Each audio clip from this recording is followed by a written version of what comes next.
Electric power అనే దాని ఎలా డెఫినేషన్ రాస్తా ఉంటే energy consumed by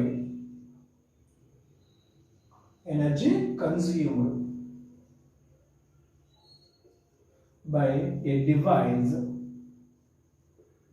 in a time. So ఇచ్చినటువంటి టైంలో ఒక ఎలక్ట్రానిక్ డివైస్ ఎంత ఎనర్జీ అనే దాన్ని కన్జ్యూమ్ చేసింది, ఎంత ఎనర్జీ అనే దాన్ని ఉపయోగించుకుంది. దీన్ని ఇక్కడ మనం ఏమంటాం, పవర్ అని చెప్పేసి అంటాం, ఎలక్ట్రికల్ పవర్. ఈ ఎలక్ట్రిక్ పవర్ అనే దాన్ని నేను పీతో డినోట్ చేస్తాను, నేను పవర్ పీతో డినోట్ చేస్తాను. సో ఎంత ఎనర్జీ కన్జ్యూమ్ చేసింది, W by T, work by time గా రాస్తుంది, వర్క్ బై టైం. సో ఈ వర్క్ అనేది W అనేది జనరల్గా మనకి వర్క్గా తెలుసు. సో దీన్ని మనకి already potential formula V equal to W by Q, ఈ రిలేషన్ ఒకటి తెలుసు మనకి, V equal to W by Q. నేను చేస్తున్నాను W ఈక్వల్ టు VQ రాస్తున్నాను, W equal to VQ. So దీని ప్లేస్ ఏం చేస్తాను, VQ అని రాస్తాను, VQ బై T. ఓ పని చేద్దాం మనం, dW by dt, so d by dt of VQ. So ఇక్కడ మనం ఏం చేద్దాం అంటే ప్రొడక్ట్ రూల్ అనే దాన్ని అప్లై చేద్దాం, VQకి ప్రొడక్ట్ రూల్ అనే దాన్ని అప్లై చేద్దాం. సో ఏమవుతుంది ఇక్కడ మనకి dV by dt Q plus V dQ by dt. So ఇప్పుడు మనం పొటెన్షియల్ డిఫరెన్స్ అనే దాన్ని, ఫర్ ఎగ్జాంపుల్ ఏదైనా ఒక డివైస్లో కరెంట్ ఛార్జెస్ ఫ్లో అవ్వాలి అని అంటే బేసిక్ కండిషన్ ఏంటి, అక్కడ ఉన్నటువంటి డివైస్కి పొటెన్షియల్ డిఫరెన్స్ అనే దాన్ని క్రియేట్ చేయాలి. అలా పొటెన్షియల్ డిఫరెన్స్ క్రియేట్ చేసినప్పుడు మాత్రమే ఛార్జెస్ అనేది ఫ్లో అవుతాయి.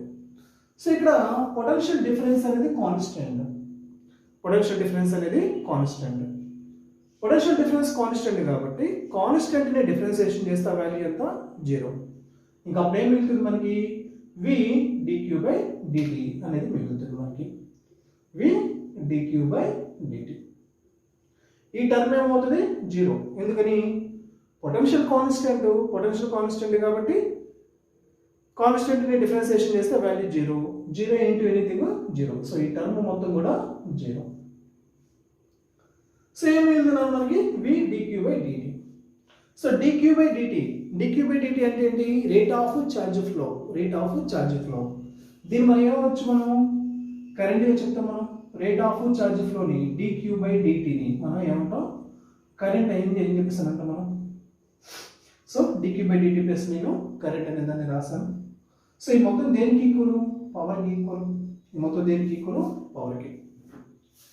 ఓకేనా. సో ఇప్పుడు నేను దీంట్లో నుంచి ఏం చేస్తానంటే, పొటెన్షియల్ అనే దాన్ని నేను ఎలిమినేట్ చేస్తాను, సో దానికోసం ఓమ్స్ లా ప్రకారం V ఈక్వల్ టు IR అనేది ఉంది, V equal to IR. So అప్పుడు నేనేం చేయొచ్చు, V ప్లస్ నేనేం చేయొచ్చు, IR రాయొచ్చు. సో V ప్లస్ లో IR, ఇకపోతే I, దీని ఎట్లా రాయొచ్చు మనం, I into I square R, ఇదేంటి పవర్. ఇన్ కేసులో మనకు కరెంట్ అనేదాన్ని మనం ఎలిమినేట్ చేయాలనుకున్నాం అనుకో, అప్పుడు ఏమవుతుంది మనకి, I equal to V by R, so ఆ వాల్యూ తీసుకొచ్చి దీంట్లో రాద్దాం మనం, ఈ వాల్యూ తీసుకొచ్చి దీంట్లో రాద్దాం మనం. So V square by R square into R, R ఒకటే ఉంది ఇక్కడ, R రెండుని క్యాన్సిల్ చేసేసుకో, V స్క్వేర్ బై R, ఇదేంటి పవర్. సో పవర్ అనేదాన్ని మనం ఎట్లా రాయొచ్చు నాన్న, పవర్ అనేదాన్ని in terms of potential current ఇట్లా రాయొచ్చు, in terms of current resistance ఇట్లా రాయొచ్చు, in terms of potential resistance ఇట్లా రాయొచ్చు. సో ఈ మూడింటి ఫార్మ్స్ లో మనం పవర్ అనే దాన్ని మనం రాయొచ్చు. ఎలక్ట్రిక్ పవర్ యొక్క యూనిట్ కిలో వాట్ అవర్స్ లో చెప్తాం మనం, 1 kilowatt hour equal to 3.6 into 1 kilowatt hour equal to 3.6 into 10 power 6 joules. 1 kilowatt hour equal to 3.6 into 10 power 6 joules అన్నారు. ఏదైనా ఒక ఎలక్ట్రానిక్ డివైస్ మీద చూసినట్టు ఫర్ ఎగ్జాంపుల్ మనం బల్బ్ ఏదైనా తీసుకున్నట్టయితే దీని మీద రేటింగ్ అనేది ఉంటుంది. అది ఎంత పవర్ అనే దాన్ని కన్జ్యూమ్ చేస్తుంది, ఎంత పొటెన్షియల్ డిఫరెన్స్ అనే దాన్ని ఎలో చేస్తుంది అనేటువంటి వివరాలు రెండు ఉంటాయి. సో ఫర్ ఎగ్జాంపుల్ మనం ఏదైనా ఒక బల్బ్ తీసుకున్నప్పుడు దాని మీద ఈ విధంగా ఉందనుకో 100 volts 220 100 watts 220 volt అని చెప్పేసి ఉందనుకో. ఇప్పుడు ఆ బల్బ్ అనేది ఏదైతే ఉందో 220 volts పొటెన్షియల్ డిఫరెన్స్ అనే దాని మీద ఆ బల్బ్ మీద మనం 220 volts పవర్ పొటెన్షియల్ డిఫరెన్స్ అనే దాన్ని మనం క్రియేట్ చేయొచ్చు. ఆ బల్బ్ అనేది ఎంత ఎనర్జీని ఉపయోగించుకుంటుంది, 100 watts ఎనర్జీ అనే దాన్ని కన్జ్యూమ్ చేస్తుంది అది. సో బల్బ్ అనే దాని మీద లేదా మనం ఏ ఎలక్ట్రానిక్ డివైస్ తీసుకున్నప్పటికీ కూడా ఈ విధంగా రేటింగ్ అనేది ఉంటుంది. అది ఎంత పొటెన్షియల్ డిఫరెన్స్ని ఎలో చేస్తుంది, ఎంత ఎనర్జీ అనే దాన్ని కన్జ్యూమ్ చేస్తుంది అనేటువంటి వివరాలు ప్రతి ఎలక్ట్రానిక్ డివైస్ మీద మనకి ఉంటాయి అన్నమాట. సో ఇప్పుడు నేను ఒక క్వశ్చన్ చెప్తాను, చూడు ఒకసారి. ఫస్ట్ అడిగి చూడు, మనకేమి ఇచ్చారు ఇక్కడ, ఎనర్జీ ఎంత, దాని యొక్క పవర్ అనేది ఇచ్చారు మనకి, పవర్ P = 100 watts ఇచ్చారు మనకి. అలాగే దాని యొక్క పొటెన్షియల్ ఇచ్చారు మనకి 220 volts. సో ఫస్ట్ మనం ఏమడుతున్నారు, రెసిస్టెన్స్ అనే దాన్ని అడుగుతున్నారు. సో రెసిస్టెన్స్ అడుగుతున్నారు. పవర్కి, పొటెన్షియల్కి, రెసిస్టెన్స్కి కాంబినేషన్ ఉన్నటువంటి ఫార్ములా. పొటెన్షియల్ వోల్టేజ్, పవర్కి, పొటెన్షియల్కి రెసిస్టెన్స్, మూడింటి కాంబినేషన్ ఉన్న ఫార్ములా ఏంటి ఇది. సో దాన్ని ఉపయోగించుకున్నాము. P = V²/R, that implies R = V²/P. Power ఎంత ఇచ్చారు మనకి, 100 ఇచ్చారు. సో 100 × 100 బై పవర్ ఎంత ఇచ్చారు మనకి, సారీ 220 కదా, 220 × 220 బై పవర్ ఎంత మనకి 100. సో 2 zeros క్యాన్సిల్ చేసేసుకో, ఎంత ఉంటుంది ఇక్కడ 22 × 22. సో 484 రెసిస్టెన్స్ కాబట్టి ఓమ్స్. ఇది ఫస్ట్ క్వశ్చన్ మనం సాల్వ్ చేసాం, దీన్ని సాల్వ్ చేసాం. నెక్స్ట్ అయితే మనకి సెకండ్ అయితే చూడు, దీంట్లో ఏమడుగుతున్నారు, కరెంట్ అనే దాన్ని అడుగుతున్నారు. ఆ బల్బ్ యొక్క ఫిలమెంట్ గుండా ఎంత కరెంట్ ఫ్లో అవుతుంది.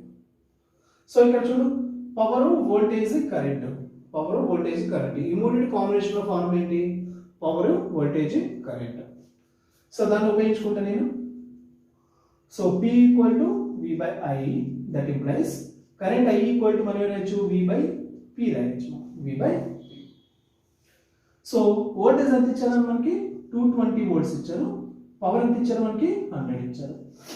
సో ఎంత అవుతుంది మనకి, 2.2 amperes. 2.2 amperes ఇట్లా కనుక్కోవచ్చు. ఇకపోతే మూడోది చూడు, మూడో క్వశ్చన్ చూడు.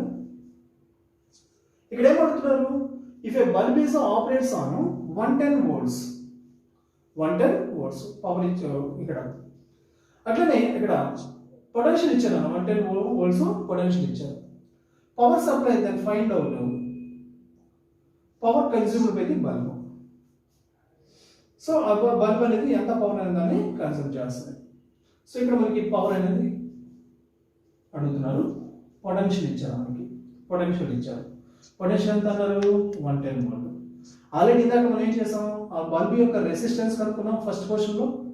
బల్బ్ యొక్క రెసిస్టెన్స్ కనుక్కున్నాం ఫస్ట్ క్వశ్చన్లో. సో రెసిస్టెన్స్ R = ఏంటి, 484 ohms. సో ఇప్పుడు మనం ఏం చేయొచ్చు, ఈజీగా పవర్ అనేది దాన్ని కనుక్కోవచ్చు. సో ఈ మూడింటి యొక్క కాంబినేషన్ ఫార్ములా ఏంటి మనకి, ఇది పవర్ P = V²/R. పొటెన్షియల్ ఎంత 110 × 110, ఎందుకని పొటెన్షియల్ స్క్వేర్ 110కి స్క్వేర్ బై రెసిస్టెన్స్ ఎంత మనకి 484. సో క్యాలిక్యులేషన్ చేయండి.